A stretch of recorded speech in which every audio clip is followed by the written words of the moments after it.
যেদিন আমি bedsheet change করি সেদিন আমার কাছে বেশ ভালো লাগে, মনটা বেশ ফুরফুরা লাগে। হোক সেই বেডশিট পুরাতন কিংবা নতুন, ঘরে একটা নতুনত্ব ভাব আনে।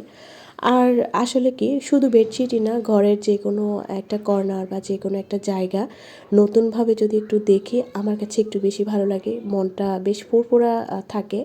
যাই হোক, আজকে আমি বেডশিট চেঞ্জ করে নিচ্ছি। আর আজকে যে বেডশিটটা বিছিয়েছি এটা কিন্তু অনেক আগের। কিছু জিনিস আছে না, পুরাতন হলেও মনের কোনো এক কোনায় একটু বেশি জায়গা করে নেয়। পুরাতন হলেও কেন যেন ফেলতে ইচ্ছে করে না। যাই হোক, অনেক কথা বলে ফেলেছি। হ্যালো এভরিওয়ান, আসসালামু আলাইকুম। তোমরা কেমন আছো? আমি আলহামদুলিল্লাহ ভালো আছি। প্রতিদিনের তুলনায় আমি আজকে একটু আর্লি উঠেছি। প্রতিদিন যদি আমি ট্রাই করি কিন্তু কেন যেন পারি না। তো আজকে সেই তুলনায় একটু আর্লি উঠেছি আর উঠেই কাজবাজ শুরু করে দিয়েছি। আমার হাজব্যান্ড আর আমার মেয়ে আজকে একটু লেট করে উঠেছে, ওরা ঘুমাচ্ছে আর আমি এই দিক দিয়ে আমার কাজ করছি। সকালবেলার কাজকর্ম শেষ করে গুছগাছ শেষ করে চলে আসলাম রান্নাঘরে রান্না করতে। আজকে রান্না করছি মাগুর মাছ দিয়ে ফুলকপি, আলু আর মটরশুঁটি দিয়ে একটা তরকারি। অ্যাকচুয়ালি এটা আমি গতকালই ফিক্সড করে রেখেছিলাম যে রান্না করব। আর আমি যেহেতু রান্নার ভিডিও বা কন্টেন্ট রেডি করি, সেহেতু আমি আগের দিনই ফিক্স করে রাখি আমি কি রান্না করব। এমনিতেও সবারই যদি আগের দিন ফিক্স থাকে যে কি রান্না করবে, তাহলে সকালবেলাটায় একটু ইজি হয়ে যায়। সকালে আর চিন্তাভাবনার কোনো কারণ থাকে না। আর যতই আমরা ফিক্স করে রাখি, অনেক সময় না সকালবেলা হতে হতে আমাদের মন মানসিকতা চেঞ্জ হয়ে যায়।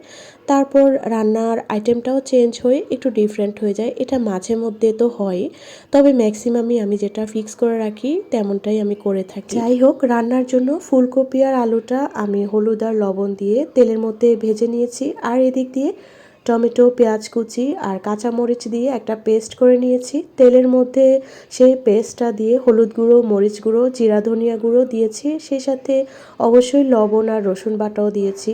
এই তো মশলাপাতি ভালো করে কষিয়ে মাছটা দিয়ে দিয়েছি।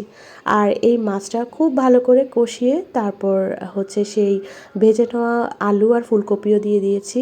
আর আজকে রান্নাটা আমার মতে একটা বেস্ট রান্না হয়েছে। কালার দেখে তো তোমরা বুঝতেই পারছো। যাই হোক, একটু কষিয়ে তারপরে সেই মটরশুঁটিও দিয়েছি। আমি আসলে মটরশুঁটি একটু কমই দিয়েছি, একটু বেশি দেওয়া উচিত ছিল, কিন্তু আমি আসলে রান্নার সময় বুঝতে পেরেছি যে মটরশুঁটিটা একটু কম। কথা বলতে বলতে রান্না অলমোস্ট ডান। আর শেষে দিয়েছি ধনিয়া পাতা। আর এই শীতকালে কিন্তু যে কোনো তরকারিতে ধনিয়া পাতার ফ্লেভার এত ভালো লাগে। যাই হোক, আজকে এই রান্নার সাথে করে নিয়েছিলাম একটা ধনিয়া পাতার ভর্তা। কাঁচামরিচ, রসুন, ধনিয়া পাতা আর পেঁয়াজ ভালো করে টেলে নিয়ে তারপর এটা শিলপাটায় বেটে নিয়েছি। আর আমার কাছে ভর্তা মানেই হচ্ছে শিলপাটায় বাটা ভর্তা, এর উপরে কোনো ভর্তা নেই। এই তো শর্টকাটে একটা ভর্তা বানিয়েছি। আসলে তো আজকের শর্টকাট তরকারি হলেও, মানে একদম সিম্পল হলেও তরকারি কিন্তু বেস্ট ছিল। আর সেই সাথে আগের কিছু তরকারিও ছিল। এই তো আজকে রান্নার আয়োজন এতটুকুই ছিল। আজকের ব্লগটা আমি এখানেই শেষ করছি। তোমরা ভালো থেকো। আর ভালো লাগলে অবশ্যই একটা কমেন্ট করে যাবা। তোমাদের কমেন্ট কিন্তু আমার অনেক ভালো লাগে। আল্লাহ হাফেজ।